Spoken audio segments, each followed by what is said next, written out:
हिंदी सक्तीविरोधात मनसे चांगलीच आक्रमक झालेली आहे। आम्ही हिंदी नाही हिंदू आहोत अशी भूमिका घेत मनसे आता मराठी जागर परिषद भरवणार असल्याचं देखील कळत आहे। राज ठाकरेंच्या उपस्थितीत झालेल्या बैठकीमध्ये हा निर्णय घेण्यात आलाय।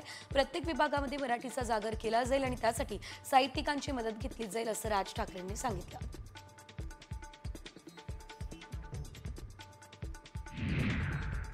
शाळेत हिंदी भाषा सक्तीवरून ठाकरे गटाचे खासदार संजय राऊतांनी भाजपवर हल्लाबोल केला।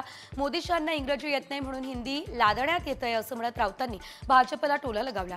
हिम्मत असेल तर आंतरराष्ट्रीय शाळेमध्ये मराठी सक्ती करून दाखवा असं देखील राऊत म्हणाले।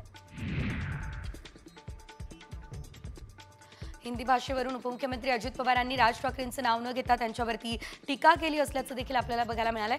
ज्यांना काही उद्योग नाहीत असले ते वाद ते घालतात आहे असं म्हणत अजित पवार यांनी मनसेवर निशाणा साधलाय।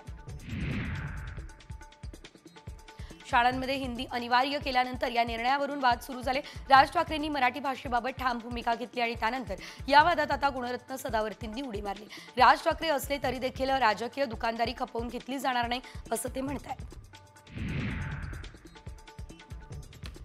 नवी मुंबईमध्ये हिंदी भाषेच्या सक्तीवरून मनसे चांगलेच आक्रमक झाले। यावेळेस मनसे कार्यकर्त्यांनी हिंदी भाषेच्या सक्तीचा GR सुद्धा जाहीर आहे। टोकाला जाईपर्यंत संघर्ष होईल असा इशारा मनसे नेते संदीप देशपांडेंनी दिला। महाराष्ट्र फक्त मराठी भाषेचा सन्मान हवा।